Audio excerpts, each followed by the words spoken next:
If you enjoy the content on this channel, please like and subscribe.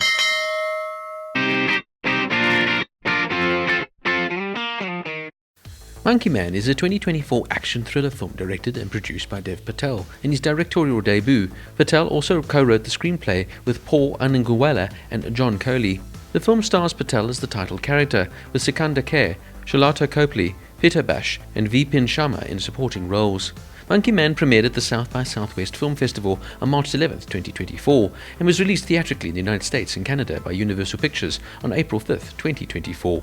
The film received general positive reviews from critics and grossed $34 million worldwide, against a $10 million budget.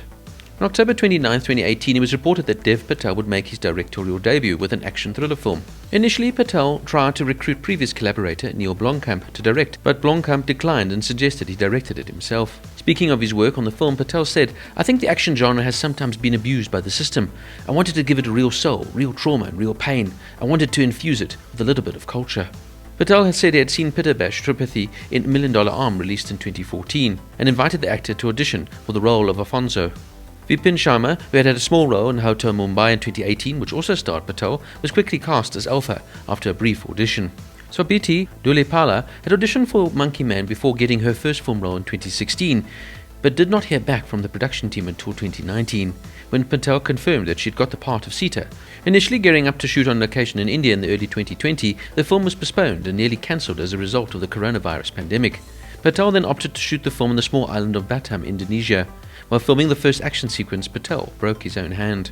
On March 12, 2021, it was announced that filming was completed and that Thunder Road Films had sold worldwide rights to Netflix for $30 million.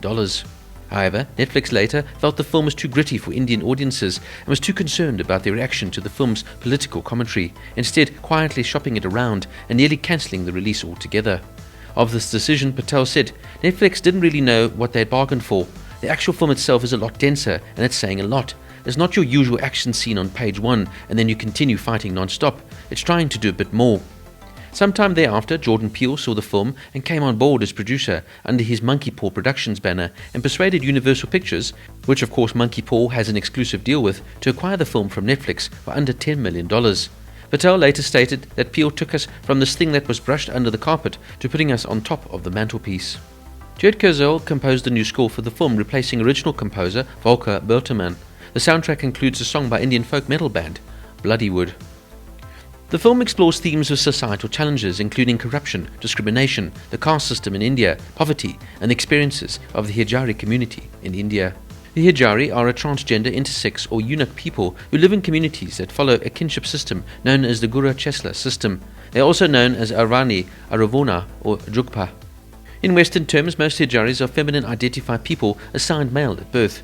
Hijaris are officially recognized as a third gender throughout countries in the Indian subcontinent, being considered neither completely male nor female. Some interesting trivia notes. Due to budget cuts, multiple shots in the film were used with GoPros and iPhones. Dev Patel suffered a number of injuries during filming of the movie, which included a broken hand, 2 broken toes, a torn shoulder, and an eye infection. Dev Patel began training in Taekwondo when he was 10 years old. He earned his first Dan black belt in March of 2006 at the age of 16. The film is inspired by Dev Patel's love for Bruce Lee movies, Korean movies, Bollywood titles, and his tales his grandfather told him as a child.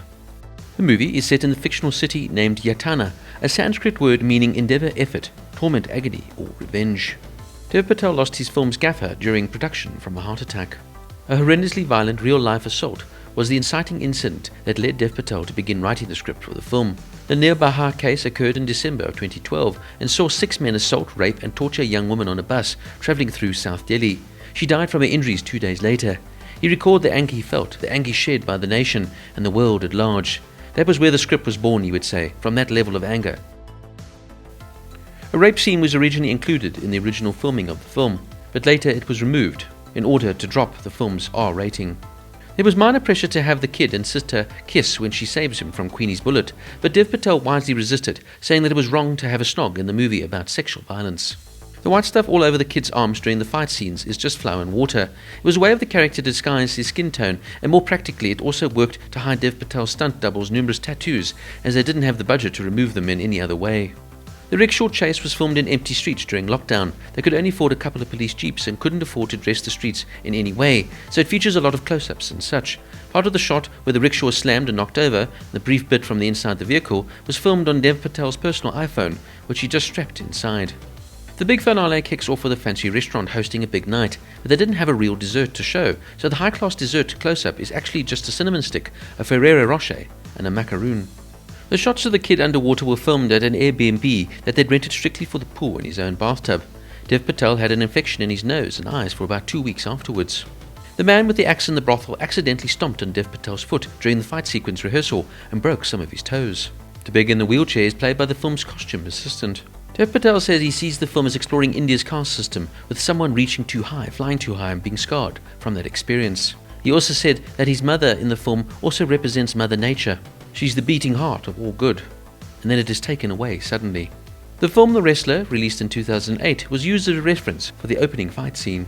The expensive cars parked on either side of Nicky, the souped-up rickshaw, were not cheap to hire. Nicky scraped one of the car's sides while pulling out of the space, causing financial heartache. Once Nicky was travelling on the open road, it couldn't go faster than 4 miles per hour. Dev Patel had to use a lot of different shots to give the illusion of high speed. This is the second movie where Dev Patel's mother gets murdered in front of him, the first being Slumdog Millionaire, released in 2008. Now, I found Monkey Man to be a thought-provoking and visceral film that delves into the complexities of India's caste system. The movie's narrative is both poignant and unflinching, presenting a scathing critique of social hierarchy and the violence that perpetuates it.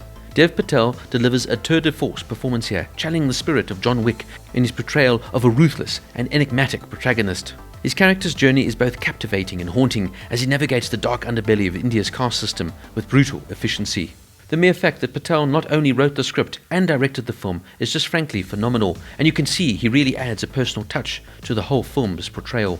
The film's use of violence is unsettling, yet it is effective, serving as a stark reminder of the brutal realities faced by those trapped in oppressive social structure. The film is overly violent and quite shocking at times, yet despite its unflinching nature of content, the movie maintains a level of depth and nuance that is both rare and refreshing. The cast are absolutely excellent, and each actor plays their role to perfection, but of course it is Patel who leads it all from the front, literally putting his body on the line.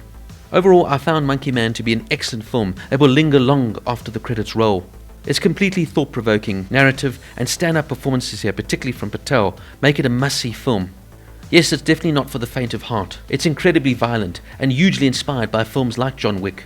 But then again, it also has a lot more depth. It speaks to the social injustices, and it acts as a sort of warning piece to our tyrannical, dictatorial leadership. For me, this is a really socially conscious piece of cinema, that if you can look past its usually violent action thriller front, is a film with a lot of nuance and depth. With its thought-provoking narrative, stand-up performance from Dev Patel, visceral and poignant storytelling, yet unflinching violence, Monkey Man gets a 9 out of 10.